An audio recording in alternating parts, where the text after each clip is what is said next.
Alright, so what exactly is this thing? Like, cavats are cats, kubros, clearly dogs. Sentinels are fairies, I guess. Helmets are piles of rotten, twisted Gurneer meat. But this? Oh. Gross. It's An abomination.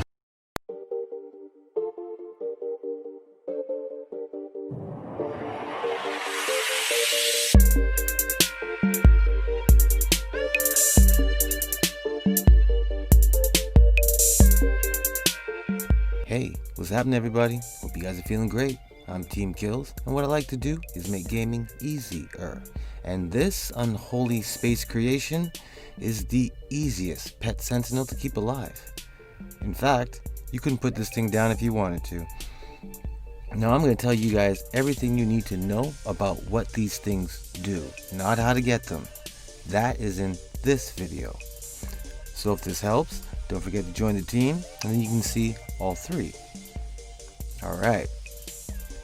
Now, I'm not sure what you might have heard, but it's not just the Sly, it's not just the Crescent, definitely not just the Panzer that comes back to life. It's all of them. The real difference between them, besides the rarity out in the wild when you're trying to hunt these damn things, is their second ability and their damage type. Now, the Sly's damage type is nothing, actually. The Crescent's damage type is puncture, and the Panzer comes in with good old viral. Now, these are the damage types that they'll use when they're alive and when they die. Now, when they're alive, the Sly's second ability is called Survival Instinct. This will increase your evasion by 40% until the next attack, or after 8 seconds, whenever you kill an enemy. So yeah, this read out like complete nonsense originally. All this really means is it's going to be up almost all the damn time. Now, it makes you hard to hit. Now, if you pair this with someone like Mirage, who's already pretty slippery, she becomes super slippery. Now, after this pet dies, and it's going to die, it will turn into a bug. Then, after you kill an enemy, it's going to come back in 30 seconds, like magic.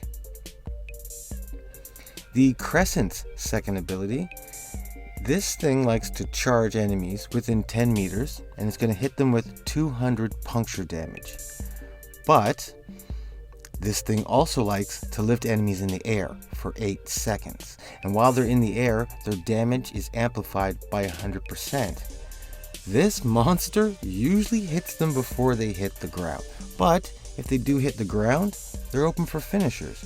So it's pretty useful. It's pretty entertaining too.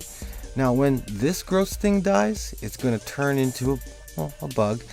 But first, it's going to hit an enemy for 100 puncture damage, then respawn in 30 seconds.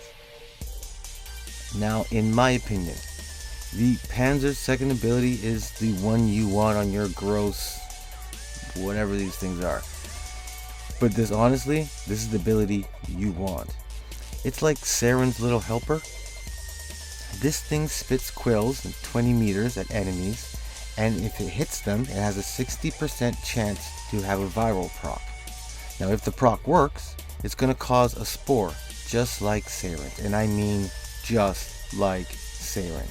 This thing spreads like wildfire. There's no problem killing enemies in the 50s and 60s. It's great.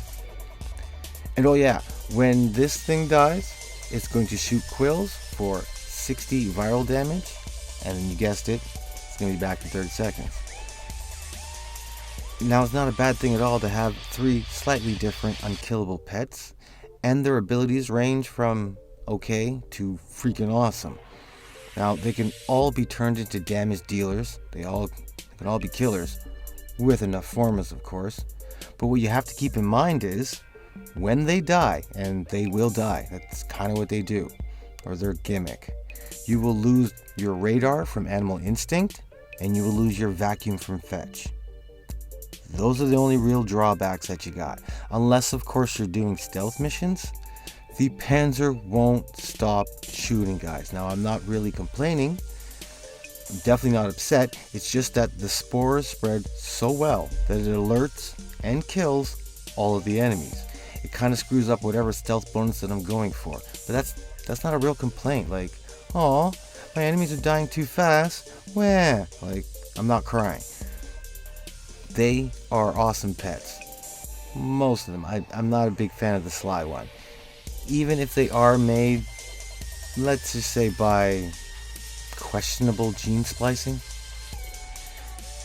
Now I got a video out called Dog Days of Deimos. It has nothing to do with Kel the Fame's water gun stuff, although that would be awesome.